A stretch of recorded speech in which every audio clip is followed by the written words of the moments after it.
Amen. Ìkòríta tó lágbára jùlọ nínú ìpéjọpọ̀ ìlàdé báyìí tó ṣe pàtàkì tó ṣe kókó. This time we are about to have a program which is the most important one out of all the one that we have been doing since morning. Ìyẹn ni àkókò láti tó oúnjẹ tí ẹ̀mí ti ṣe ọ̀rọ̀ Ọlọ́run. And it is time now to eat the food of the Spirit, which is the word of God. Ẹ̀yin tí ẹ bá mọ bàbá wa dáadáa mo fẹ́ pè yín kò sí àkókò láti fi ṣòfò rárá. Bí wọ́n bá ti wá síwájú ṣí ọkàn rẹ payá tẹ́tí sílẹ̀ kó máa wò wọ́n ìyàyọ̀ rẹ á tó ẹ lọ́wọ́ o. For those of us that not have known our Father and the Lord very well, he does not waste time at all. But once he comes to the front now, what you need to do is to hold wide your heart. And as the word is coming out, be receiving it. Bí ọ̀rọ̀ náà yóò fi jáde yóò ṣàyẹ̀wò nílò o. And as the word of God will come out, it will do our life good. So now go on bàbá wa General Overseer and Presiding Pastor Gospel Abuja Worldwide. Wọ́n fi ọ̀rọ̀ lọ́n bọ̀ wá. Ẹ jẹ́ ká dìde lórí ẹsẹ̀ wa. Let us stand up as our Father and the Lord will come to the front now. Thank you, thank you, thank you. Ẹ ṣé púpọ̀. Amen. Àmín. Ẹ jẹ́ ká jókòó ká tẹríba láti gbàdúrà. Be seated and bow down your head for prayer. Ọlọ́run bàbá gbé ọ̀gá láàárọ̀ yìí, Olúwa gba ọpẹ́ wa. God the Father, we exalt you this morning and give thy thanks, O Lord. Ìwọ tí ṣẹlẹ́dà ayé àti ọ̀run nínú ọ̀rọ̀ rẹ wá bá gbogbo wa pàdé. You being the creator of heaven and earth in your word, make with all of us, O Lord. Bàbá lẹ́yìn ọ̀rọ̀ náà, ayé wa má jẹ́ ó wà bákan náà mọ́. After the word, do not allow our lives to remain the same again. Lé orúkọ Jésù Kristi, Olúwa tó lùgbàlà wa. In the name of Jesus Christ, our Lord and our Savior. Praise the Lord. Hallelujah. A dúpẹ́ lọ́wọ́ Ọlọ́run fún àjọ̀dún ọdún yìí. We thank God for this year's anniversary. Mo fẹ́ dúpẹ́ lọ́wọ́ gbogbo àwọn ènìyàn, ṣùgbọ́n àwọn tí mo fẹ́ dúpẹ́ lọ́wọ́ wọn wọ́n pọ̀. Bàbá ẹgbẹ́ ajèrè ọkàn àti olórí ajèrè ọkàn, gbogbo àwọn olóyè ìránṣẹ́ Ọlọ́run àtẹ̀yìn ìjọ tẹ́ ẹ wá, gbogbo yìí mo fẹ́ dúpẹ́ lọ́wọ́ ẹ̀. Tí n bá wọ́n ní kí n máa lo àkókò, ó ṣeé ṣe ká lo wákàtí mẹ́ta. I want to thank everybody, including even the soul winners, leaders, the patron of ministers of God, and if I were to thank even everybody, you can spend 3 hours. Torí náà, gbogbo alájọ ṣiṣẹ́ ní ìṣẹ́jú kan. Therefore, all of us to do the work together in a minute. Ràn mí lọ́wọ́ láti kí ẹni tó wà lẹ́gbẹ̀ẹ́ pé ẹ ṣé púpọ̀ ẹ kú àjọ̀dún òní o.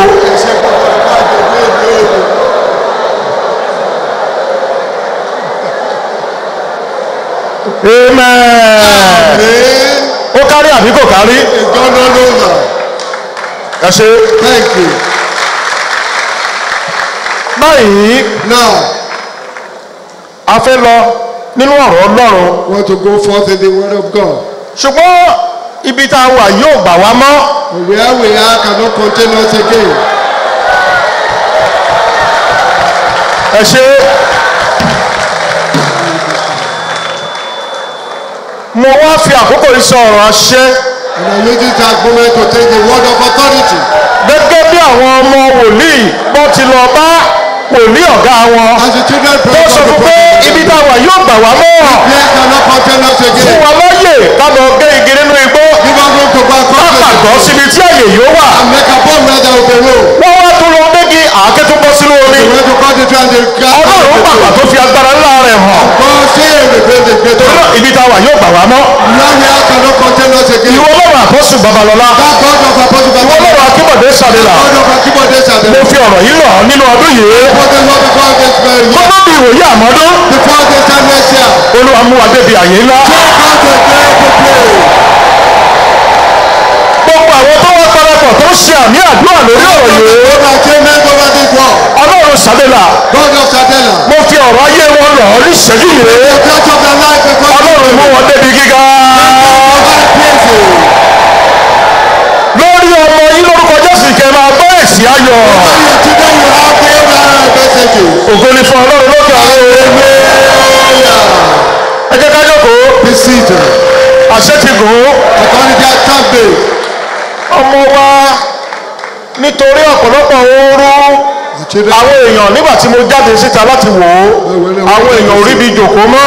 Orí ìdúró ní ọ̀pọ̀lọpọ̀ ni wọ́n wà. Many are standing. Torí náà ọ̀rọ̀ tọdún yìí kò ní pọ̀.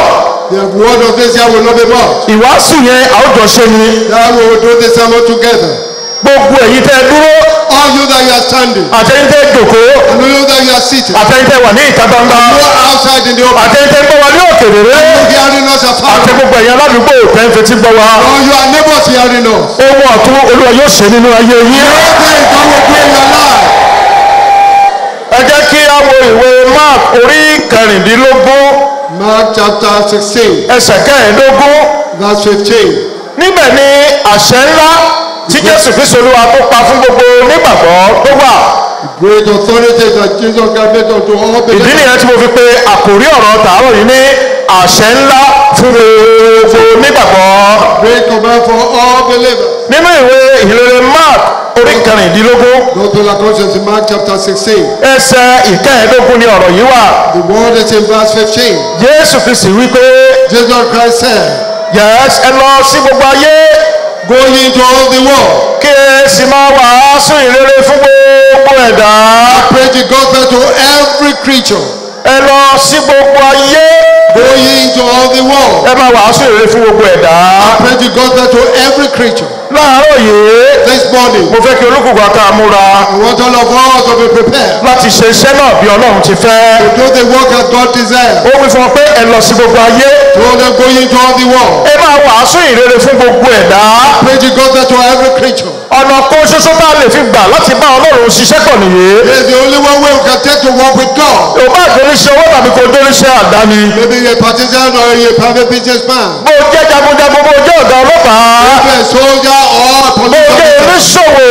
Or you're a trader. Iṣẹ́ ayé nìyẹn, iṣẹ́ ara nìyẹn. That's the work of the world. Iṣẹ́ yìí wà fún kó lè tọ́jú aya, kó lè tọ́jú ẹbí, kó lè tọ́jú ará. It's for you to take care of your needs, your family and your children. And your Ṣùgbọ́n wife. iṣẹ́ tó ní èrè níkẹyìn òun náà ni iṣẹ́ ìjèrè ọkàn. But the one that has the word at the end is the work of soul winning. Iṣẹ́ ìjèrè ọkàn The work of soul winning. láti ròyìn ìjọba Ọlọ́run fún àwọn ẹlòmíràn. To tell people the kingdom of God. Iṣẹ́ yìí nìkan ni Ọlọ́run pa láṣẹ fún gbogbo ènìyàn. This is the only work God has decreed and commanded to all people. Àṣẹ yìí nìkan ni Ọlọ́run pa láṣẹ fún gbogbo àwa onígbàgbọ́. This is the command God has given to all we believers. Torí náà òun la fi ń rí iṣẹ́ ìyanu nígbà tá a bá wá sínú àjọ̀dún yìí lọ́dọọdún. Why we say we have miracles when we come for this anniversary on yearly basis. That great commandment ǹdí Ọlọ́run fún Mósè. Àṣẹ ńlá tí Ọlọ́run that God gave to Moses. Ọlọ́run sọ fún Mósè pé ìwọ kò gbọdọ̀ ní Ọlọ́run mìíràn pẹ̀lú mi. God told Moses, thou shalt have no other God but me. Nínú ọ̀rọ̀ tí Jésù Olúwa tó wá pa láṣẹ gẹ́gẹ́ bí àṣẹ ńlá tiẹ̀ fún àwọn onígbàgbọ́. The word that Jesus Christ gave to us Ó command. ní ká lọ sí gbogbo ayé.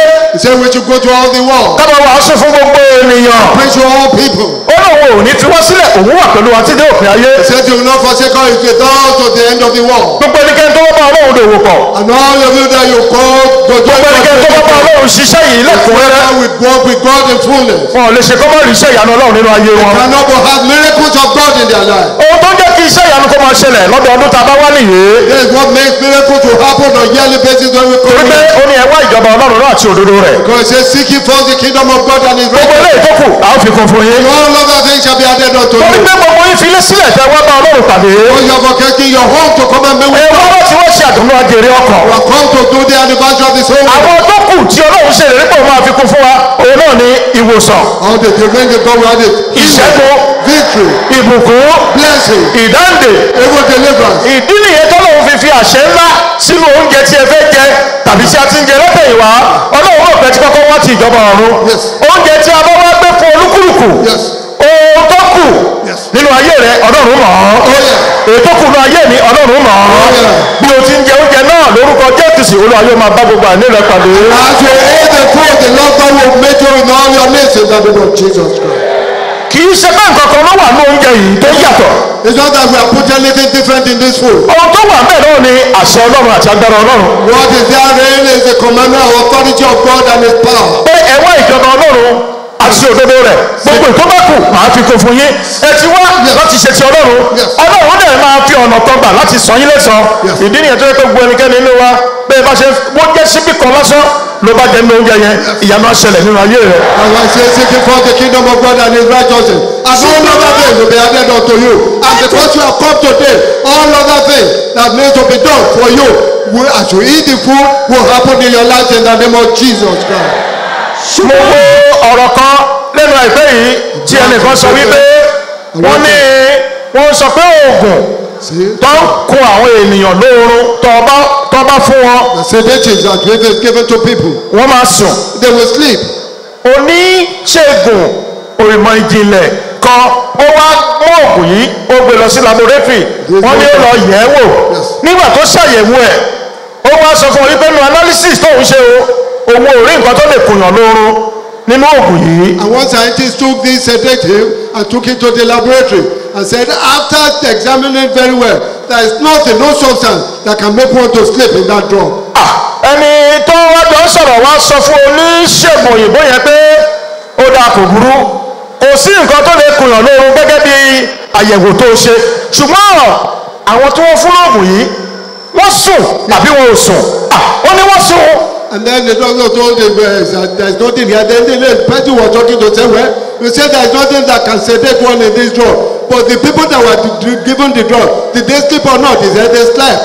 Ẹnìyẹn wá sọ pé tó bá jẹ́ pé wọ́n sùn nítòótọ́ á jẹ́ pé òpè àtàláìmọ̀ kan nìyẹn ibi tí ìmọ̀ tiẹ̀ gbé pín sí ní tẹlòmíì ti bẹ̀rẹ̀ kí ló dé tó wàá ṣèwádìí ìjìnlẹ̀ kó túbọ̀ tẹ̀síwájú kó wá fi eléyìí kún ìmọ̀ tó ní pé àwọn nǹkan yìí ó ṣiṣẹ́ tí wọ́n sọ pé ó ń ṣe gbọ́dọ̀ jẹ́ pé gẹ́gẹ́ bí àkọsílẹ̀ kò sí nǹkan tó lè kùnà lóru níbẹ̀ ṣùgbọ́n kì í ní ìṣiṣẹ́ ta rán bẹ́ẹ̀ náà ni mò ń sọ fún ẹ lónìí oúnjẹ tó fẹ́ jẹ o lè ṣe ráìsì nínú ilé ẹ̀kọ́ jẹ ṣùgbọ́n wọ́n sọ fún kíní kan wà níbẹ̀ agbára ọlọ́run ni kò ṣeé fojú rí a ṣèyàmì nínú ayé rẹ a ṣèyàmì ayé ọmọ rẹ a ṣèyàmì lórí iṣẹ́ rẹ ògo ni fún ọlọ́run lọ́sẹ̀ ọ̀run rẹ. Let me tell you, he said you are ignorant because you have not done the research enough. Why don't you go forward and then say, well, they say there's nothing that will make one to sleep here, but this drug is making people to sleep. Then it will perform the work it will perform. In the same manner, the rice you have come here to eat, you may cook rice in your home. You say that is right. But the one here, because there is authority of God there, there is power of God here, it will do all the miracles that you desire. In the name of Jesus Christ. Torí náà iṣẹ́ ìjèrè ọkàn yìí òun ni iṣẹ́ ńlá òun ni àṣẹ ńlá tí Jésù Olúwa tó pa láṣẹ fún wa ẹ jẹ́ ká múra sí ká bá lè gba èrè níkẹyìn. Therefore the great command that Jesus Christ has given us is a work of soul winning. Let us be prepared and move forward in doing it so that we can receive the great reward at the end. Tá a bá ti di ẹni ìgbàlà tó bá tó lóòótọ́ ni Ọlọ́run ti gbà wá là ẹ jẹ́ ká wá pẹ̀lú ká ṣiṣẹ́ ìgbàlà àwọn ẹlòmíràn láti lè sọ fún wọn ohun tí Bíbélì wí ní pípa sọ ohun tí Bíbélì pa láṣẹ òun làwọn ènìyàn náà fi lè dẹ́ni ìgbàlà. If of a truth we have been saved indeed, then we should arrive for the salvation of others and tell them what the Bible says, because through what Bible says that they can become saved. Ìgbàlà ọkàn ó jẹ́ iṣẹ́ ti ẹ̀mí mímọ́ ló ń ṣe é iṣẹ́ tiwa ni láti ròyìn ògo yẹn fún àwọn ẹlòmíràn ẹ jẹ́ ká sọ ohun tí Ọlọ́run lè ṣe fún wọn nígbà tí wọ́n bá gbọ́ tí wọ́n bá wá ẹ̀mí mímọ́ wá ṣe iṣẹ́ ìgbàlà ọkàn wọn má jáde lọ síta láti lọ dá àwọn ènìyàn lẹ́jọ́ má jáde lọ síta láti lọ kọ̀ndẹ́mù aṣọ táwọn èèyàn wọ̀ má jáde lọ síta láti lọ sọ irú irun táwọn ènìyàn ṣe sórí lọ sọ fún wọn nípa Jésù fẹ́ ràn yín Jésù fẹ́ gbà yín là Jésù fẹ́ ṣẹ́gun fún yín aláàánú kan wà tó lè dìde fún ìrànlọ́wọ́ yín ìyẹn ni kẹ́ ká jáde ká sọ fáwọn ènìyàn ẹ fi aṣọ tí wọ́n wọ̀ sílẹ̀ ẹ fi irun tó ń ṣe sílẹ̀ ẹ fi irú mọ́tò tó ń lò sílẹ̀ ẹ fi irú ilé tó ń gbé sílẹ̀ ẹ má sọ nípa ìgbésí ayé tó ń gbé ṣùgbọ́n ẹ sọ fún wọn pé Jésù kan wà tó fẹ́ràn yín o Jésù kan wà tó lè ṣẹ́gun fún yín o ó lè bùkún fún yín o nígbà tó wọn bá dé ẹ̀mí mímọ́ ló máa ṣiṣẹ́ ìgbàlà ọkàn wọn. It's the Holy Spirit that does the work of soul winning and conversion of soul. It is for us to go and propagate the gospel, to minister to them and show them that Lord Jesus Christ wants you. He's the one who can overcome for you. He's the one who wants to turn your life around. Don't go out condemning people, condemning the hairstyle they have done, condemning their garment, the vehicle they are using. Don't go judging people, but tell them that's like Jesus Christ that loves them, that wants to turn around their life, that wants to save them. And when you bring them here, it's the Holy Spirit that will convict and bring their hearts unto Him. A ní ọ̀pọ̀lọpọ̀ ọ̀rọ̀ láti sọ ṣùgbọ́n nítorí àánú àwọn ènìyàn ń ṣe mí ọ̀pọ̀lọpọ̀ ló jókòó níta ọ̀pọ̀lọpọ̀ wà lórí ìdúró láti gbàgbà ti wà níbí torí náà tí o bá délé nínú ìwé òwe orí 11 ẹsẹ̀ 30 ó ní ẹnikẹ́ni tó bá jèrè ọkàn ó ní ọlọ́gbọ́n ni We have many things to say, but because I take pity and compassion of people, sitting in the heat and sitting outside in the sun, that's why we won't say more. But when you get to go to Proverbs chapter 11, verse 30, and say, whoever wins souls, he has done great things. mo fẹ́ kó o jẹ́ ọlọ́gbọ́n nípa jíjèrè ọkàn fún ọlọ́run. I want you to be wise and winning souls for God. àjọ̀dún tá à ń ṣe lọ́dọọdún yìí kì í ṣe lásán. This anniversary we have on yearly basis not for nothing. àjọ̀dún yìí jẹ́ àjọ̀dún àwọn ẹni ìràpadà. This anniversary is for the redeemed of the Lord. bá ọlọ́run dòwò pọ̀ kó o lè rí èrè jẹ nínú ayé kó o lè rí èrè jẹ níjọba ọlọ́run. Trade with God so that you can have profit in this world and profit in heaven. tí o bá múra sí iṣẹ́ ìjèrè ọkàn ọlọ́run á ṣàánú fún ẹ nínú ayé á ṣàánú ẹ fún nínú ìjọba àwọn àyànfẹ́ pẹ̀lú. If you are up and doing in the work of soul winning, God will be merciful unto you in this world and in the kingdom of heaven. má jẹ́ kó jẹ́ torí ráìsì tó máa ṣiṣẹ́ ìyanu nínú ayé rẹ nìkan ló fi ń wá lọ́dọọdún bí o bá padà sílé múra láti jèrè ọkàn tó bẹ́ẹ̀ jẹ́ tó níwòye àmọ́dún ní báàsì tí ọlọ́run bẹ́ẹ̀ ti mú ẹ wá kó o rí ẹ̀rí àrídájú pé ọlọ́run lò mí fún ayé àwọn ẹlòmíràn. Don't let it be because of the rice you want to eat so that you can have miracle that you are coming here. When you get back home, be prepared and press forward in propagating the gospel to the people. That when it is done, then God will even compensate you. nínú ìwé dáníẹ́lì orí kejìlá ẹsẹ̀ kẹta ká tó lọ dánu dúró. Because Daniel chapter 12 verse 3. ó ní àwọn ọlọ́gbọ́n yóò máa tàn bí ìmọ́lẹ̀ òfurufú àwọn tó sì yí ọ̀pọ̀lọpọ̀ padà sí òdodo yóò máa tàn bí ìràwọ̀ láé àti láéláé. Those who are wise will rise, and those who turn around so will stand forever. àṣẹ ńlá fún gbogbo àwa onígbàgbọ́. For all we believers. òun náà ni pé ká lọ jèrè ọkàn fún ọlọ́run. Is that we go forth and win souls for God. múra láti jèrè ọkàn fún ọlọ́run. We prepare to win souls for God. ọ̀nà láti jèrè ọkàn fún ọlọ́run ni láti sọ iṣẹ́ ìyanu ọlọ́run fún àwọn ẹlòmíràn. The way to win souls for God people is to tell them about the wonders of God. bákan náà ká wá gbìyànjú ká má jẹ́ kí àwọn nǹkan wọ̀nyí kó wà nínú ìgbésí ayé tá ó gbé láti lọ jèrè ọkàn àwọn ènìyàn. And we should try so that they will not abandon the lives that we live if we will go to win souls of people. ẹnikẹ́ni tó bá fẹ́ jèrè ọkàn fún Kristi kó sọ gẹ́gẹ́ bí ọ̀rọ̀ Ọlọ́run bó ti wí ohun tí Bíbélì bá pa láṣẹ ni kó sọ fún wọn. And if you want to go and win souls of people, tell them what the Bible says and nothing else. má lọ láti lọ sọ èrò ọkàn rẹ fún àwọn ènìyàn tó bá sọ èrò ọkàn rẹ fún wọn wọn ò ní gbọ́. Don't go and tell people about the thoughts of your heart. If you do so, they will not hear. má lọ sọ ohun tó lérò pé ó yẹ kó ṣẹlẹ̀ nínú ayé wọn torí pé kì í ṣe wọn ni ẹlẹ́dàá wọn. Don't tell them what you assume should have happened in their life because you are not their creator. bákan náà má lọ sọ nípa ìgbékalẹ̀ ìjọ tiyín rárá lọ sọ fún wọn ohun tí Ọlọ́run pa láṣẹ ni pé ẹ wá sọ́dọ̀ mi Jésù fẹ́ràn yín Ọlọ́run fẹ́ gbà yín là ó lè rí ìfẹsẹ̀múlẹ̀ eléyìí nínú Bíbélì má lọ sọ nípa ìgbékalẹ̀ ìjọ. Don't go and tell them about how you do things in your church, but tell them what the Bible says. You can find reference to this in the Bible. bákan náà má lọ sọ nípa ìtàn asán eléyìí tó ń ṣẹlẹ̀ nínú ayé tí ò ní ìfẹsẹ̀múlẹ̀ nínú Bíbélì pé nígbà tó ṣẹlẹ̀ ní ayé àgbà kan àwọn ọdẹ méjì tí wọ́n ń jà rárá eléyìí ò sí nínú Bíbélì ohun tó bá wà nínú Bíbélì gẹ́lẹ́ òun ni kò sọ fún àwọn ènìyàn èyí ló máa mú ọkàn wọn yí padà sí Ọlọ́run. The same manner go and don't go and tell them about vain story that happened some time ago. Maybe when two hunters were fighting.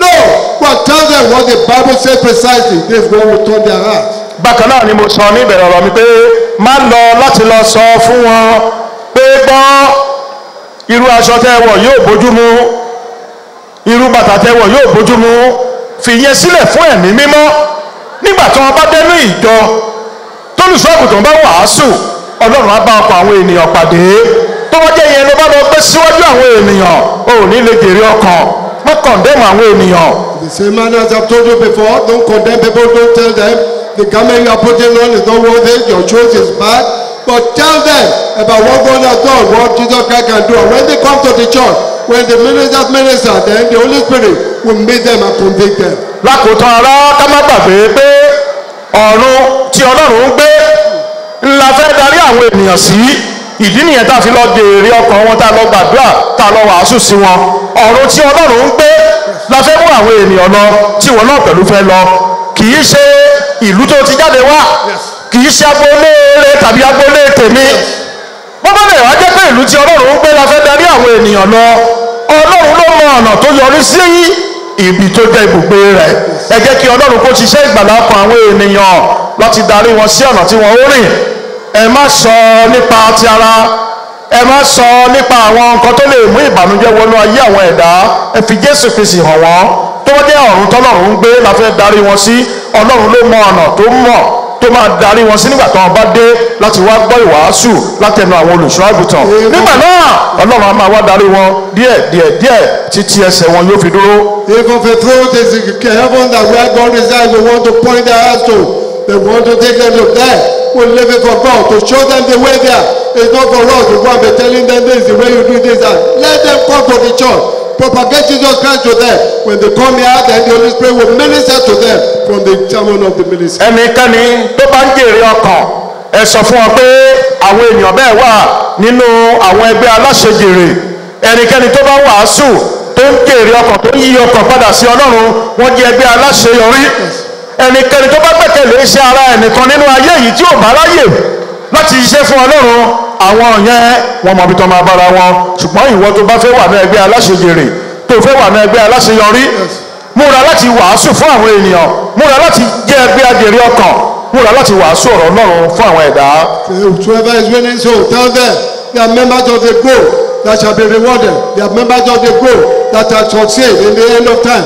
Tell them that the one who will receive the reward from Jesus Christ. But when you are concerned with just your own self and what you think you can give to people, that is not it. Be a soul winner so that you can be part of this joyful group. Ọ̀nà púpọ̀ láti lè gbà láti jèrè ọkàn fún Ọlọ́run. Bó o bá wà nínú ìjọ, múra láti jẹ́ òṣìṣẹ́ níbẹ̀. Bákan náà, gbogbo àkókò tíṣẹ́ Ọlọ́run bá kanlẹ̀, múra láti bá wọn lọ́wọ́ sí. Irú bá ṣe wà nínú ìpéjọpọ̀ yìí, a ní ọ̀pọ̀lọpọ̀ àwọn agbófinró tó jẹ́ ọlọ́pàá tí wọ́n wá láti bá wa bójútó gbogbo àdúgbò yìí. Iṣẹ́ tí wọ́n ń ṣe lọ́wọ́lọ́wọ́ yìí, iṣẹ́ ìjèrè ọkàn ni. Àwọn pẹ̀lú ṣiṣẹ́ ìjèrè ọkàn lọ́wọ́lọ́wọ́ nítorí pé kí wàhálà àti ìdààmú má bàa ṣẹlẹ̀, wọ́n fi ọ́fíìsì sílẹ̀, wọ́n wá láti darapọ̀ mọ́ wa. Nígbà tá a bá ṣe tán, Ọlọ́run á wá kọ́ sórí iṣẹ́ wọn. Bọ́lọ́run ti máa san ìwọ tó lọ wàásù fún àwọn ènìyàn lẹ́san ló máa san àwọn pẹ̀lú lẹ́san. Ìwọ pẹ̀lú o lè fi àkókò rẹ ṣe fún Ọlọ́run, o lè fi owó rẹ jèrè ọkàn fún Ọlọ́run, o lè fi owó ìní rẹ jèrè ọkàn fún Ọlọ́run. Bí iṣẹ́ Ọlọ́run bá kanlẹ̀ bá wọn lọ́wọ́ ń bẹ̀, Ọlọ́run á san ẹlẹ́san nígbà tó bá yá. You can win souls for God and be soul winner in that way. When something comes from the church, you partake therein. When it comes that you spend money, you spend your money for God. When with time, you spend your time, you spend your talent. For example, we have law enforcement officers here. The police officers, all other military personnel, they are here with us. They are watching so that there will be no trouble. Everything will go on peacefully. They are working for the law. They are winning some for the law. Because the day will come when it will be written for them that they have done this. And as God will reward those who go out to preach, so He will reward them also. Gbogbo ẹ̀yin tẹ́ ẹ wá láti ibi gbogbo tí ẹ ti wá lórúkọ Jésù Kristi ẹ ó padà sí gbogbo ẹ̀yin láyàtọ̀ láàfíà. All of you that have come from wherever you might come from, you go back enjoy a peace in the name of Jesus Christ. Bákan náà oúnjẹ tí a ó pè fún gbogbo wa lórúkọ Jésù yóò ṣe ìyanu nínú ayé wa. Also the food that will be distributed to every one of us will perform miracles, signs and wonders in our lives in the name of Jesus Christ. Kẹ́nikẹ́ni má ṣe fi ìjà ṣe ohunkóhun, farabalẹ̀ kó o jẹ́ kí wọ́n gbé fún ẹ. Tó o bá rí ẹyọ kan gbà, ṣàánú àwọn ènìyàn bíi mẹ́ta tó bá wà lẹ́gbẹ̀ẹ́ rẹ. Nítorí náà tó o bá fi ìjà gba ohunkóhun kò ní ṣiṣẹ́. Pẹ̀lẹ́pẹ̀lẹ́ tó o bá dé ọ̀dọ̀ rẹ tó o bá ti nà sí ẹ kó o gba tiẹ̀. Tó o bá fi rí ẹyọ kan gbà, ronú èèyàn méjì kó o mọ̀ pé ẹ̀yin mẹ́ta lẹ́ni ẹyọ kan yẹn. Ṣàánú ẹlòmíràn, bù sí wọn ní àtẹ́lẹwọ́, Ọlọ́run á sì san lórí iṣẹ́ tiẹ̀ pẹ̀lú. When it's time to distribute the food, do it orderly with all solemnity. Don't struggle for anything. Don't make noise. They are there, they will give you.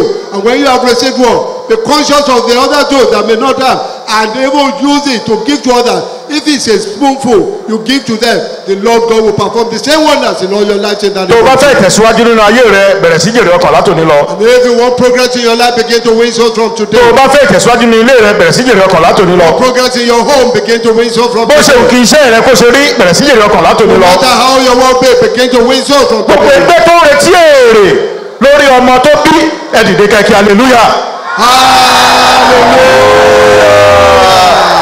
Ṣé kò sẹ́ni tó sùn? No one is sleeping. Ibikíbi tó bá wà, Wherever you may ìwọ tó be, ń retí èsì ayọ̀ nínú ọdún 2019. you are expecting double life and you are Mo fẹ́ kó kí hallelujah ẹyọ kan. Ó kú gbọ́dọ̀ nǹkan ṣoṣo báyìí o. One statement now. ẹni tó máa yọrí ju ọ̀tá lọ. Who will be higher than the enemy? tí ọlọ́run máa gbéga ju ọ̀tá rẹ̀ lọ. God will excel more than the enemy. tí ọ̀tá ò ní lágbá lórí ẹ̀ tọmọtọmọ. The enemy has no power over him and all the family. tó bẹ́ẹ̀ gẹ́gẹ́ pé níwòye àmọ́dún wà ní tẹsímọ́nì ayọ̀. The agenda next this time later you are taking. kí hallelujah ayọ̀ kọ́. ẹ ṣe púpọ̀. Thank you very much. àṣeyí sàmọ́dún. We will take many more. àwọn fẹ́ gbàdúrà lórí oúnjẹ báyìí. We want to pray over the food. a lè fẹ́ gbàdúrà fún gbogbo We ènìyàn. want to pray for all people. bàbá ayérayé ọlọ́run ìmọ́lẹ̀. The last Father God of ní orúkọ God. jésù kristu olúwa wa. In the name of Jesus Christ our Lord. gbogbo àwa ìránṣẹ́ rẹ rèé o. We your minister. gbogbo àwa ọmọ rẹ rèé o. We are all we your ní children. orúkọ jésù kristu olúwa gbàdúrà fún gbogbo wa. Not all in the name of Jesus Christ. àti àwa Put ourselves. àti gbogbo àwọn ìránṣẹ́ rẹ gbogbo.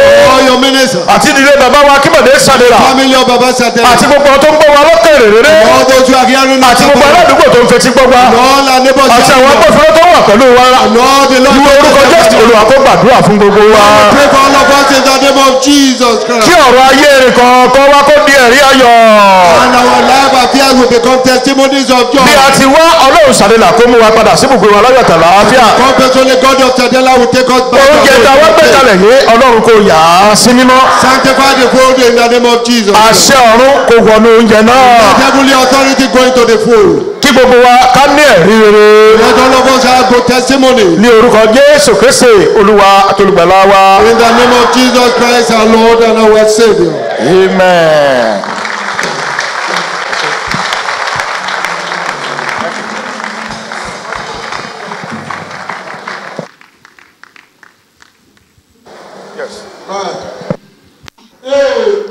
Amen. gbogbo ala ti yó. We are all well fed. so a ó farabalẹ̀ láti gbọ́ orin àdákọ láti ẹnu àwọn ẹgbẹ́ akọrin olùjọ wa ń bí nígbà tí ètò pípọ̀ oúnjẹ bá ń lọ lọ́wọ́lọ́wọ́ gẹ́gẹ́ bọ́ yìí sọ fún wa yẹn ẹ má yẹ ká ṣe wájú àdúgbò farabalẹ̀ lórí ayé wọn lọ́wọ́. Now listen attentively to a special number from our choir now, and at the same time the distribution of food will commence, and we enjoin every one of us to be patient as we receive our food. There will be POP committee meeting for chaplains immediately after the program today. Venue at the church gallery. Àwọn ẹgbẹ́ tí wọ́n yan bí ológun chaplain ìpàdé yóò wà lẹ́yìn tí a bá ṣetán ní òkè gallery níbí báyìí. Bible College entrance examination form is out for sale. 500 naira per copy. Bákan náà ni ìwé ìgbaniwọlé ti ẹ̀kọ́ bíbélì ti ìjọ yìí ó ti wà fún títà báyìí. 500 naira ní ẹyọ kan a lè lọ sí Bible College office láti gbà. Distribution of food should not cause noise making, please. Let us listen patiently to the choir administration. The choir will minister now. Ẹ jọ̀ọ́ ẹ jẹ́ ká farabalẹ̀ bí a ṣe ń gba oúnjẹ yìí.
Kíyèsí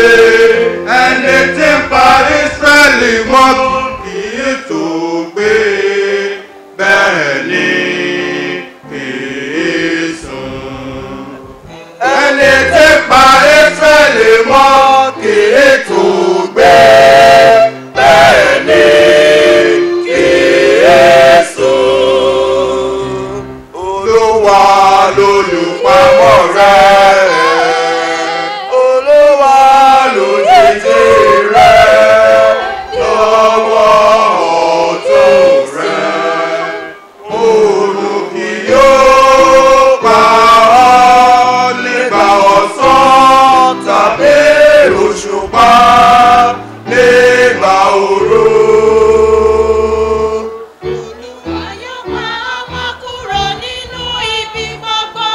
Olúwa yóò pa ọmọ kúrò nínú ibi gbogbo.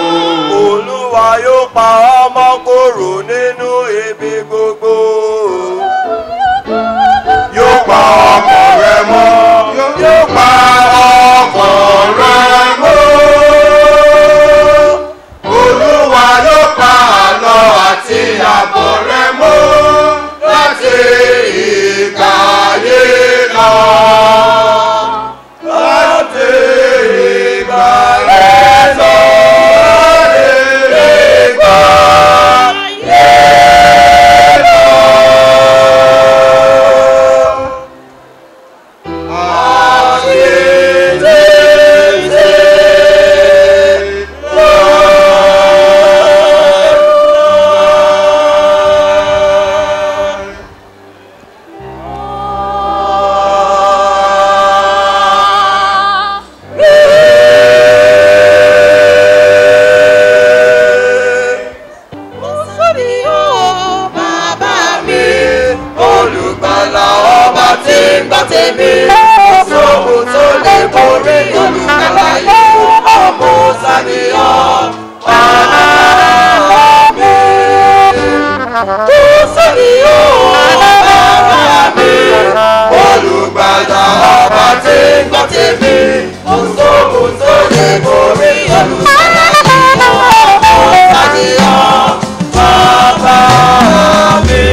dáadáa.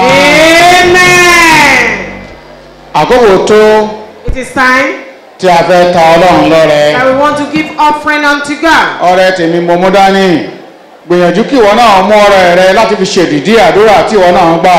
Bring out your offering in order to seal the miracles God has Ẹ given jẹ́ ká mú you. dání láti gbàdúrà sí i. Let us raise up our offering to pray. Bàbá ayérayé Ọlọ́run ìmọ́lẹ̀. Everlasting Father, God of Àwọn life, ọmọ rẹ mú ọrẹ dání láti ta ọlọ́rẹ kí ìbùkún rẹ kó máa bá àwọn ọmọ rẹ gbé. your children have brought out offering unto you, abide with them with your blessings, O Lord. À ń ṣe èyí lọ́dún yìí tó bá tí ìdè lọ́dún tó ń bọ̀ jẹ́ ká tún ṣe é láyọ̀ àti As we àlàáfíà. do this one this year, if you tarry in your coming, grant us for that of next year, O Tó Lord. bá sì dé nínú ìjọba rẹ òlàwákà wáyé. And if you come in your kingdom, count us worthy, O Lord. Kí Olú Ọlọ́run Akínbọ̀dé ṣàdàkó ya rẹ náà sí mímọ́. May the Ní Lord orúkọ God of, bàbá ní ti ọmọ àti ní ti ẹ̀mí mímọ́. may the Lord God of Akínbọ̀dé Sadela sanctify the offering in the name of the Father and of the Son and of the Holy Spirit. Praise the Lord. Àwọn gbogbo ẹni tó ti parí lónìí, praise the Lord. Mo bá kó dìde lórí ẹsẹ̀ rẹ kó kọrin yìí sí Ọlọ́run. Jẹ́kùn rẹ kó bo tẹ ẹnìkan mọ́lẹ̀. Ọdún orin ayọ̀ wa rèé. Àtẹ̀mí àti ẹ̀yin á kọ orin ayọ̀ lọ́dún. Ariwo tẹ ẹnìkan lọ. Ọdún yìí á tura kò ní le koko mọ́ mi. Ọdún yìí á tura. Sọ́lẹ̀ kan sí. Ọdún yìí á tura kò ní le koko mọ́ mi. Jésù. Ọdún yìí á tura kò ní le koko mọ́ mi. Àṣẹ níwájú Ọlọ́run. Òun ti mọ̀ dáwọ́lé. Àjọyé. Òun ti dáwọ́lé.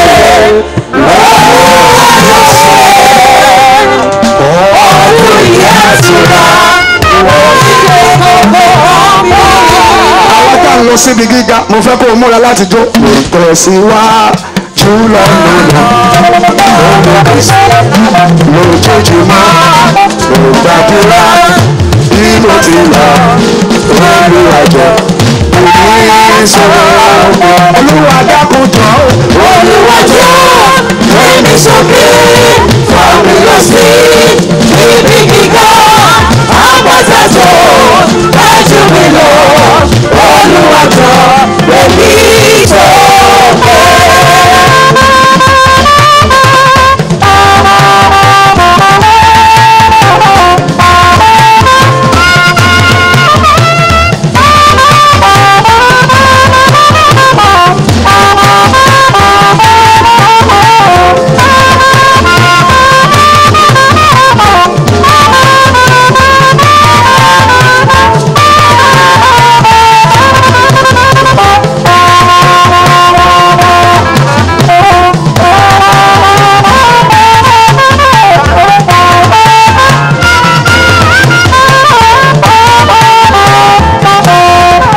Àṣẹ ti jáde sínú ayé mi àti ẹ, ire ló kù ká máa ṣorí ire lọ ni.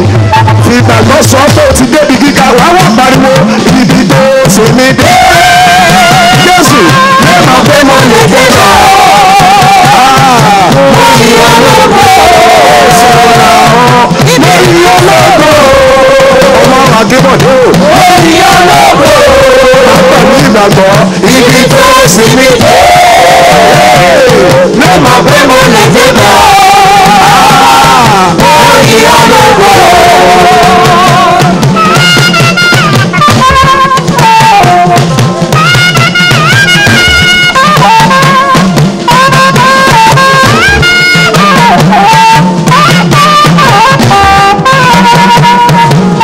Ó dáná ọ̀pọ̀ èèyàn tó lọ síbi gíga kó náwó ẹ̀ sókè.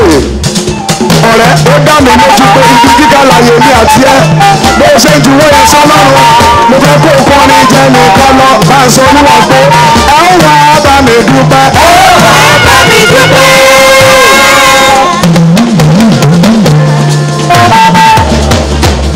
ọdún orí ayọ̀ wá láwàá yìí mọ́mí dádì ẹ ń wá bá mi dúpẹ́. ẹ ń wá bá mi dúpẹ́. orí pẹ́ kò ní jìnnà. ẹ ń wá bá mi dúpẹ́. orí pẹ́ kò ní jìnnà. ẹ ń wá bá mi dúpẹ́. ẹ̀gbọ́n náà ọ̀rọ̀ ń jáde wẹ́rẹ́wẹ́rẹ́ àṣẹ tẹ̀ ń tẹ̀lé mo fẹ́ kó sọ̀rọ̀ mo bẹ̀rù àṣẹ mo bẹ̀rù àṣẹ ọlọ́run ìjọ tí èsì o mo bẹ̀rù àṣẹ mo bẹ̀rù àṣẹ ọlọ́run ìjọ tí èsì o. ọlọ́run sábẹ́là o àṣẹ rẹ̀ bẹ̀ síbẹ̀ o mo bẹ̀rù àṣẹ mo bẹ̀rù àṣẹ ọlọ́run ìjọ tí èsì o. ṣé o gbàgbọ́ àṣẹ ti jáde o àṣẹ ti jáde o akínbọ̀dé ti rán ọmọ rẹ̀ níṣẹ́ àṣẹ ti jáde sínú ayé àṣẹ ti jáde akínbọ̀dé ti rán ọmọ rẹ̀ níṣẹ́ akínbọ̀dé ti rán ọmọ rẹ̀ níṣẹ́. nínú ọ̀rọ̀ àṣẹ tó jáde ẹ̀rú bà mí ọgbọ́n náà ibi gíga láyé jíòsì ibi gíga láyé wá ó sì máa gòkè ju bá ṣe rò lọ ṣé o gbàgbọ́ ó sì máa gòkè ju bá ṣe rò lọ. ìjọ tí o sì lórí ayé ó sì máa gòkè ju bá ṣe rò lọ. ó sì máa gòkè ju bá ṣe rò lọ. sọ̀rọ̀ sọ̀rọ̀ ó sì máa gòkè ju bá ṣe rò lọ. ìjọ tí o sì lórí ayé ó sì máa gòkè ju bá ṣe rò lọ. fakọ sí bó ṣe wù ní làjọ níwájú ọlọ́run tó dá wa sí wàá wá fakọ sí máa sọ wípé kàkà kó lè lọ òkè ló ń lọ tí èsì dára bá apáyé ọba kàkà kó lè lọ òkè ló ń lọ tí èsì dára bá apáyé ọba kàkà kó lè lọ ó lọ sókè sí lójoojúmọ́ tí èsì dìgí àràbà apáyé ọba ṣé ìgbàgbọ́ kàkà kó lè lọ òkè ló ń lọ tí èsì dára bá apáyé ọba. ẹ wá gbọ́ná olóríire tó ń bẹ níbi kó náwó sókè ó dọwọ́ èmi àti ẹ bí ó ṣe máa lọ síwájú pariwo jẹ́ nìkan lọ tí èsì yìí ti gbogbo wa ní ẹjọ́ ó máa gbọ́dọ̀ bàjẹ́ ọ̀dọ́wọ́ wa torí kò sí tòmíràn tí a lè lọ àlọ́ lè dàbí ilé. ó yàtọ̀ ẹ̀jẹ̀ ká fọwọ́ yàtọ̀ láti mọ̀ sára ẹ̀gbọ́n náà ọ̀tá ṣe kó bàjẹ́ o kí wọ́n á lè máa yọ ọ̀rẹ́ bàjẹ́ o.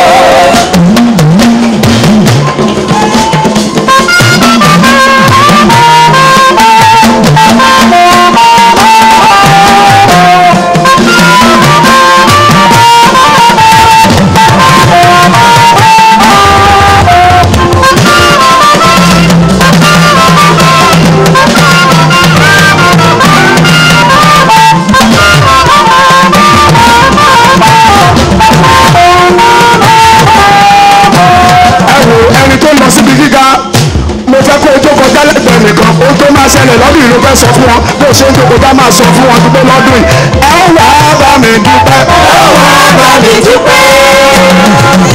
2019 ọdún orin ayọ̀ tá a máa borin ayọ̀ lóríṣiríṣi bẹ́ẹ̀ ni ọlọ́run sàdẹ́là jù bẹ́ẹ̀ lọ ọba òwì kankan ṣe kankan òwì wàrà ṣe wàrà alágbára ẹni lálẹ́ sẹ́lì ẹ wà á bá mi dúpẹ́. ẹ wà á bá mi dúpẹ́. òdìbá kò lè jùlọ. ẹ wà á bá mi dúpẹ́. òdìbá kò lè jùlọ. Ìgbà náà orin bàbá mi ni máa kọ́ mo fẹ́ kó kéèyàn méje rí pé kí wọn ká lè mọ̀ pé wọ́n lọ lọ́pẹ́. Ẹ ṣe èmi ló láyọ̀ bẹ́ẹ̀ bá mi dúpẹ́. Ẹ ṣe èmi ló láyọ̀ bẹ́ẹ̀ bá mi dúpẹ́. Ẹ ṣe èmi ló láyọ̀ bẹ́ẹ̀ bá mi dúpẹ́. Ẹ ṣe èmi ló láyọ̀ bẹ́ẹ̀ bá mi dúpẹ́.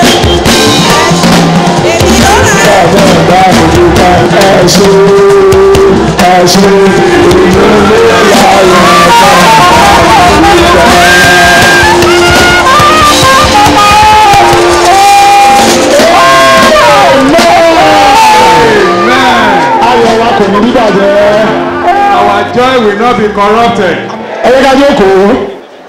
Amen. Amen. Ẹ farabalẹ̀ o. We want you to be attentive. Ìgbésẹ̀ méjì pàtàkì tó kẹ́yìn náà la fẹ́ gbé báyìí. There are two steps that are very important that we want to take now. So oníkẹ́lẹ́ tí n bá gbé microphone sílẹ̀ àwọn bàbá wa Pastor C.D. Ọlábọ̀dé olórí àjèrè ọkàn wá sọ̀rọ̀ ìdúpẹ́ lẹ́yìn eléyìí àwọn bàbá wa wá súre fún wa ká tó máa lọ. The first one will be vote of thanks from the leader of the soul winner, Pastor Olabode. Then there will be grace and benediction. Ó ti dára fún wa o. It is well with us all.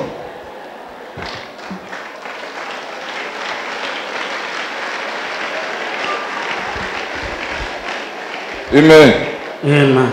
Praise the Lord. Hallelujah. Amen. Amen. Please let's be attentive for the vote of thanks. Ẹ̀jẹ̀ adákẹ́jẹ́ láti gbọ́ ìdúpẹ́ láti ẹnu àwọn bàbá wa. We give glory to the Lord God Almighty, A fi ògo fún Olúwa Ọlọ́run alágbára. the God of Reverend Akinbode Sadola, Olúwa Ọlọ́run Akínbọ̀dé Sàdẹ́là. for what he has done for us again. Ohun tí ó ti ṣe fún wa lẹ́ẹ̀kan sí i.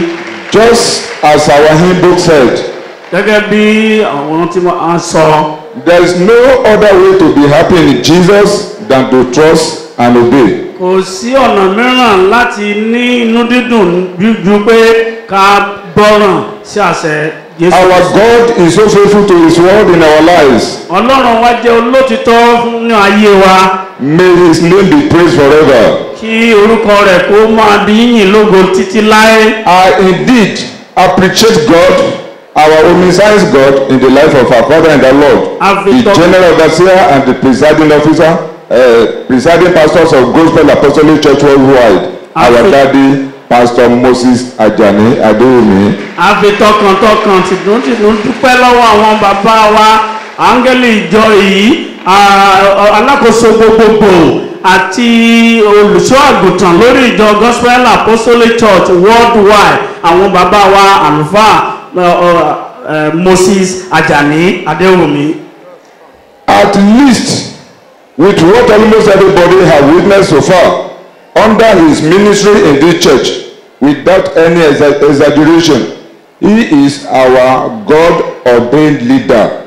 Yes, gẹ́gẹ́ bí àwa gan ti fojú rí ohun gbogbo èyí tí Ọlọ́run ti pàṣẹ wọ́n ṣe àti gẹ́gẹ́ bí Ọlọ́run ṣe yẹ̀ wọ́n gẹ́gẹ́ bí olórí fún wa, àwa náà ń fojú wa rí gbangba a mọ̀ wípé lótìtọ́ àti lódodo olórí rere ni wọ́n. He is not a boss or lord over God's heritage, but a leader. Kì í ṣe wípé wọ́n jẹ́ olórí fún àwọn ènìyàn Ọlọ́run àti ṣe ìní Olúwa, ṣùgbọ́n wọ́n jẹ́ adarí rere. To those who cares to know, Fún àwọn tó fẹ́ láti mọ̀. a boss is a person that exercises authority over another person. Olórí ni ẹni tó ń lo agbára rẹ̀ lórí ẹlòmíràn. Group, organization or a company. Bóyá ẹgbẹ́ tàbí ìgbìmọ̀ tàbí àwùjọ èyí tí wọ́n dá ẹgbẹ́ sílẹ̀. Either with force or by order. Ó lè jẹ́ nípa ipá tàbí nípa pípàṣẹ. But a leader leads by example and with love. Ṣùgbọ́n adarí olórí rere ẹni tó jẹ́ ó máa ń fi àpẹẹrẹ rere hàn yóò sì máa fi kọ́ àwọn ènìyàn. God has made us soul winners and evangelical team to enjoy the best side of our daddy and mommy Gio in all ramifications. Ọlọ́run ti fi wá àwa ọgbẹ́ àjèrè ọkàn láti gbádùn àti àwọn bàbá wa tó jẹ́ adarí rere àti àwọn mọ̀mọ́ wa tí wọ́n ń kún wọn lọ́wọ́ láti jẹ́ kí iṣẹ́ náà máa ṣe. Daddy, as we have been committing you under the mighty hand of God Almighty in this church through the leading of His Spirit, every thought, either through action or reaction, from the pit of hell over you and mommy, your children and the ministry, they shall never stand. Amen. Gẹ́gẹ́ bí a ti ń fi tìdùnnú àti tayọ̀tayọ̀ gbádùn yín nínú ìjọ ìfúnwúdi ìdarí yín bó ti wulẹ̀ kó rí bóyá ọ̀rọ̀ ni àbí wọ́n gbèrò láti ṣe lé orúkọ ńlá Jésù Kristi pa ọ̀tá lé orúkọ Jésù Kristi kò ní ràn yín. All what you have started doing through you in this church, most especially the growth of this church to greater height, shall be accomplished till the day of our Lord Jesus Christ. ohun tí ọlọ́run ti ń tipasẹ̀ yín ṣe nínú ìjọ yìí pàápàá jùlọ fún ìdàgbàsókè ìjọ yìí ní orúkọ ọmọ Jésù Kristi ti Násárẹ́tì sí ògo ọlọ́run yóò máa ju ìṣesí. Daddy, all of us together, we thank you, sir. gbogbo apáta lọ́dúnṣẹ́ lọ́wọ́ yín ẹ ṣé sà. So likewise, bákan náà pẹ̀lú our daddy general evangelist, àwọn bàbá wa ajínrere gbogbogbò Pastor M.O. Ashaolu. àlùfáà M.O. Ashaolu. He is the Aaron by the side of Moses. wọ́n jẹ́ Árónì lẹ́gbẹ̀ẹ́ Mósè. The effort he always putting in as our spiritual advisor and as the principal actor to the success of this anniversary is so enormous. gbogbo ipa wọn àti ìsapá tí wọ́n ń sà lórí ẹgbẹ́ jèrè ọkàn nípa ti ẹ̀mí àti ara láti ṣe jẹ́ kí iṣẹ́ máa tẹ̀ síwájú kò ṣe fẹnusọ ó pọ̀ jọjọ. Daddy and Mommy G, we appreciate you, sir, Ama. àǹdádì wa àti mọ́mí wa jíìrere gbogbogbò àdúgbò lọ́wọ́ yín púpọ̀. Daddy Arela and Mommy Elishagbon, as our spiritual advisors, you are all equally appreciated. àwọn bàbá wa àlùfáà Àríọlá àti mọ̀mọ́ wa Díákónì obìnrin Elúṣọgbọ́n tí wọ́n jẹ́ ẹni tí ó ń gbà wá níyànjú gbà wá lámọ̀ràn nínú ẹgbẹ́ jèrè ọkàn àdúgbò púpọ̀ lọ́wọ́ yín pẹ̀lú. The contributions of our daddy PRO and all the district officers cannot be left out. gbogbo èròǹgbà àti akitiyan ètò mú kí iṣẹ́ kó máa tẹ̀síwájú àwọn bàbá wa alukoro gbogbogbò ìjọ Gospel Apostolic Church kò ó pọ̀ jọjọ púpọ̀. Spiritually and financially. ní ẹ̀mí àti nípa àti ìnáwó. God of heaven shall reward you all accordingly. Ọlọ́run ọ̀run yóò san ní ẹ̀san rere ní orúkọ Jésù Kristi. I equally thank our patron for his financial aid in this anniversary. a sì dúpẹ́ lọ́wọ́ ọmọ ọba ẹgbẹ́ àjèrè ọkàn pẹ̀lú fún àwọn àmọ̀ràn àti ohun tí wọ́n ń ṣe nínú ẹgbẹ́. To all my co-workers, both at the state and headquarters level, God is the rewarder of those who diligently seek him. Fún gbogbo àwọn alábàáṣiṣẹ́pọ̀ mi gbogbo ní agbègbè àti ní ìlújìlú káàkiri orílẹ̀-èdè Nàìjíríà, Ọlọ́run tó jẹ́ pé ó máa ń fi ara balẹ̀ san fún ó fi ṣe olùṣẹ̀san fún àwọn tó farabalẹ̀ sí yóò san ní ẹ̀san rere. Your labor of love toward the cooperation we derive from you shall never be forgotten. Ìtẹ̀síwájú àti àwọn rere tí ó ń ṣẹlẹ̀ nípa ìfọwọ́sowọ́pọ̀ àti ìṣọ̀kan yín fún wa lé orúkọ ńlá Jésù Kristi ti Násárẹ́tì kò ní dìbàjẹ́. Please don't be weary in your well-doing, because you will reap it when the time comes. ẹ jọ̀ọ́ ẹ má fàsẹ́yìn rárá ẹ má rẹ̀wẹ̀sì láìpẹ́ ẹ ó jèrè rẹ̀ lọ́pọ̀lọpọ̀ lé orúkọ Jésù. The Central Planning Committee, who always spares their time and money for the growth of this group and the church at large, has done a great exploit for the Lord Jesus. àwọn ìgbìmọ̀ tó ń gbèrò lórí kí ẹgbẹ́ ó má bàjẹ́ kó tẹ̀síwájú lápapọ̀ a dúpẹ́ lọ́wọ́ yín fún àfọwọ́sowọ́pọ̀ àti àtìlẹ́yìn yín. And the Lord shall bless you and enlarge your coast. Ọlọ́run yóò bùkún yín yóò sì sọ agbègbè yín di ńlá. I also thank all our daddies and mummies that present and all our brethren that travel from far and near places. mo dúpẹ́ lọ́wọ́ àwọn bàbá wa àti màmá wa gbogbo àti àwọn tí wọ́n wà níhìn yìí tí wọ́n ti wá láti ọ̀nà jíjìn àti nítòsí. God of Baba Sadela shall guide and keep your journey back to your various destinations safely. Ọlọ́run bàbá wa Sadela yóò mú yín gúnlẹ̀ sí èbúté ayọ̀ ní ibùgbé tí olúkúlùkù ń gbé ní orúkọ Jésù Kristi. I equally apologize to all those we have offended in one way or the other. To please forgive us, and God will give you a joyful song to sing this year and beyond in the mighty name of Jesus Christ. mo sì wá tọrọ àforíjì nípa kan tàbí èkejì àwọn tí a ti ṣẹ̀ fún kan tàbí èkejì lé orúkọ ńlá Jésù Kristi ti Násárẹ́tì Olúwa Ọlọ́run tí a jọ ń sìn yóò wà pẹ̀lú yín yóò sì dì yín mọ́. See you again next year by the grace of God, and we will journey message to your various destination. God bless you all. ká tún ríra láyọ̀ àtàlàáfíà lọ́dún tí ń bọ̀ ọlọ́run ọ̀run èyí tí gbogbo wa sì tó jẹ́ ọlọ́run alààyè yóò sì pa wá mọ́ dé ibùgbé wa láyọ̀. Loss of hand, please. wọ́n bá wa rí pọ́ọ̀sì yìí. Come and collect it. tí wọ́n lọ bá ní kó wá gbà á. A wristwatch. bẹ́ẹ̀ náà ni aago stamp fi sọ́wọ́ ló bá ṣe kó wọ́n ló ní wá gbà á ẹ ṣé o.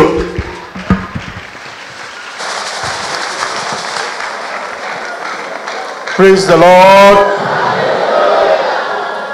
Lẹ́ẹ̀kan ṣe adúpẹ́ lọ́wọ́ ẹ jẹ́ ká jókòó adúpẹ́ lọ́wọ́ gbogbo ẹ̀yin ará tí ẹ wá ẹ ó délé láyọ̀ àtàlàáfíà. Once again, we thank all of you that you have come. You get back home in joy and in peace. Adúpẹ́ lọ́wọ́ àwọn bàbá wa tí í ṣe bàbá ẹgbẹ́ Àjèrè Ọkàn àti màmá wa Pastor and Dickness Òkèwọlé. Olúwa yóò wà pẹ̀lú yín sà. We thank our father, the patron of the Soul Winners Group, and his wife. God will bless you. Bákan náà la dúpẹ́ lọ́wọ́ gbogbo ẹ̀yin ìránṣẹ́ Ọlọ́run wa pátápátá láti ibi gbogbo tí ẹ ti wá ní ibi gbogbo táwọn lè dárúkọ Àbújá, Èkìtì, Oǹdó, Ògùn, Lagos, Kogi àti Ọ̀ṣun àti àwọn headquarters níbí gbogbo ẹ̀yin Dickness wa gbogbo yín lẹ ṣe lọ́pọ̀lọpọ̀ Ọlọ́run yóò bù sí àpò yín o ẹ kú ìnáwó ẹ kú ìnára o. We thank all our ministers from the various states you have come from. And those at the headquarters here, we thank you for spending your time, your money, and everything. God will bless you. Bákan náà la dúpẹ́ lọ́wọ́ màmá wa specifically màmá wa Ìlúṣọgbọ́n ẹ ṣé púpọ̀ Olúwa yóò bá yín dilé mú kò ní sun yín kò ní rẹ̀ yín o Also, we thank ẹ ṣé our adúpẹ́ mà. women specifically, the solution, the Lord God will uphold your family. Bákan náà lèmi náà dúpẹ́ lọ́wọ́ ara mi ẹ lè má gbọ́rú ẹ̀ rí ẹ ó gbọ́ for the first time mo dúpẹ́ lọ́wọ́ ara mi mo sì dúpẹ́ lọ́wọ́ mọ́mì ẹ̀yin náà ṣé o bàbá general evangelist ẹ ṣé o dáàdi PRO everybody bàbá ọlọ́mọdé ẹ ṣé lọ́pọ̀lọpọ̀. Thank you very much. Praise the Lord. Hallelujah. Àkókò tó fún àdúrà báyìí. There's time for prayer now. Ẹ jọ̀ọ́ ìwọ tí ó bá rí oúnjẹ gbà rántí èèyàn méjì bí ohun tí mo sọ ẹ má ṣe bára yín jà ẹ má sì jẹ́ kó sí ariwo. If you say food, remember to other people don't have. Don't quarrel. Ẹ má ṣe bára yín jà ẹ má sì jẹ́ kó sí ariwo àkókò tó láti gbàdúrà. Let there be no noise. It's time for prayer now. Ẹ jẹ́ kí gbogbo wa ká máa ronú rere ta fẹ́ béèrè nísinsìnyí. Let us begin to think about the good things we want from God now. Ẹ̀yin akọrin. For instance, Ọlọ́run tó tóbi Ọlọ́run bàbá àgbà Ọlọ́run tó tóbi Ọlọ́run bàbá àgbà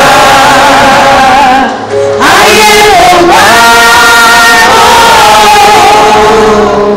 ó fọ́rùn ṣe ibi ìjòwó ayé ló wá ó fọ́rùn ṣe ibi ìjòwó rẹ̀ Ọlọ́run tó tóbi Ọlọ́run bàbá Ọlọ́run tó tóbi lọ́ba Ọlọ́run bàbá Ọlọ́run tó tóbi Ọlọ́run bàbá ayé ló bá máa ó fọ́rùn ṣe ìjọba ayé ló bá máa ó fọ́rùn ṣe ìjọba rẹ̀ Ọlọ́run tó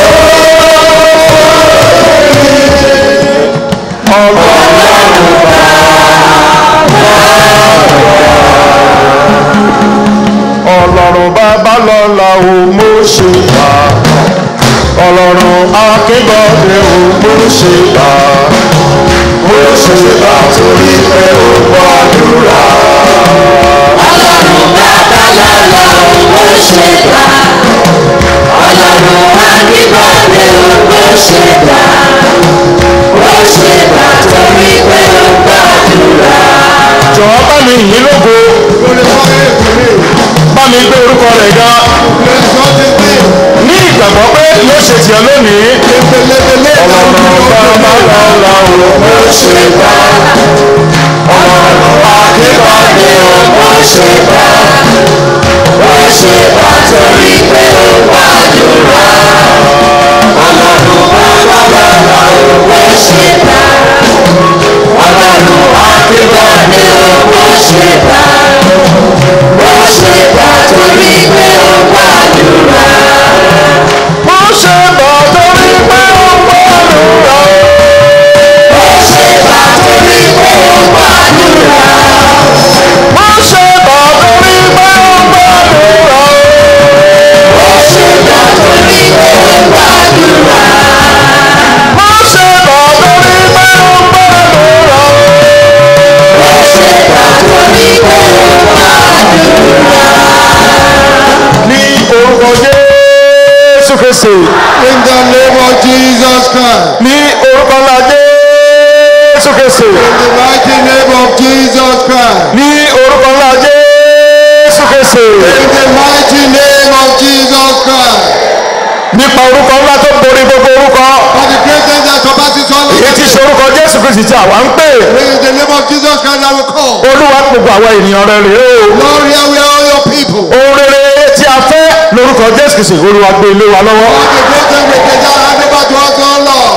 Bí gbogbo wa yóò ti máa lọ báyìí, ohun ayọ̀ Olúwa wa fi bẹ̀ wá wò. All of us will be great things of joy visit us with them, oh Lord. Gbogbo èrò rere tí ẹnìkọ̀ọ̀kan ní lọ́kàn Olúwa jẹ́ kó di ẹ̀rí ńlá.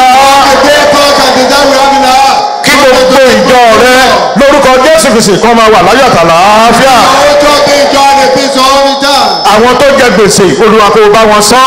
Those who are indebted of send it for them. Àwọn tó wọ̀nà fún ìrànlọ́wọ́ Olúwa gbé ìrànlọ́wọ́ dìde fún wọn. They have raised up help for them, oh Lord. Gbogbo ẹ̀yin tẹ́ jẹ́ onílé Olúwa kó gbàdúrà fún yín. All you women that the Lord God. Gbogbo ẹ̀yin àlejò Olúwa kó gbàdúrà fún yín. All you visitors the Lord will pray Gbogbo for ẹ̀yin you. agbófinró gbogbo Olúwa kó gbàdúrà fún yín. All you Lord God that we Gbogbo ilé tó ń bẹ ní gbogbo àyíká yìí Olúwa kó gbàdúrà fún yín. Ìpínlẹ̀ Èkó orílẹ̀-èdè Nàìjíríà Olúwa kó gbàdúrà fún wa. Gbogbo ibikíbi tó ti wù wá ní gbogbo àgbáyé Olúwa kó gbàdúrà fún yín. Wọ́n tó dùn èyí àmọ́dún ọ̀rọ̀ ẹnì kọ̀ọ̀kan kó di ẹ̀rí ayọ̀. Lórúkọ Jésù Kristi ogun ò ní ká yín mọ́lé. Àdánwò ayé ò ní dé bá yín o. Ẹ̀yin tẹ́ ń sàmì àdúrà ẹ ò ní ké fún ìbànújẹ́. Ilé ńlá Olúwa kó fi wá ayé ré. Ayọ̀ ńlá Olúwa kó fi bẹ̀ yín wò. Lórí ọmọ ẹ ò rógo ìbànújẹ́. Lórí ọmọ kẹ́ máa gba lẹ́tà ayọ̀. Kí ìjọ yìí kó tù wá lára. Gbogbo ogun nínú ayé yìí kó máa ṣẹ́wọ́lẹ̀.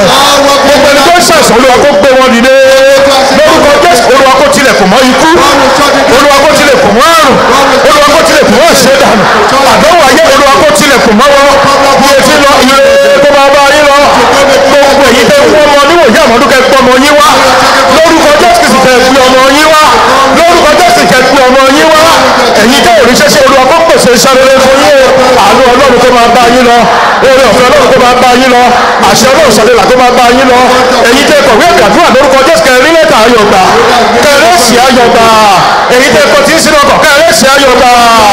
Bí ẹ ti lọ ire kó máa bá yín lọ. Omi tẹ́ gbé wà tòró Ọlọ́run sọ̀lẹ́là kó yà á sínú.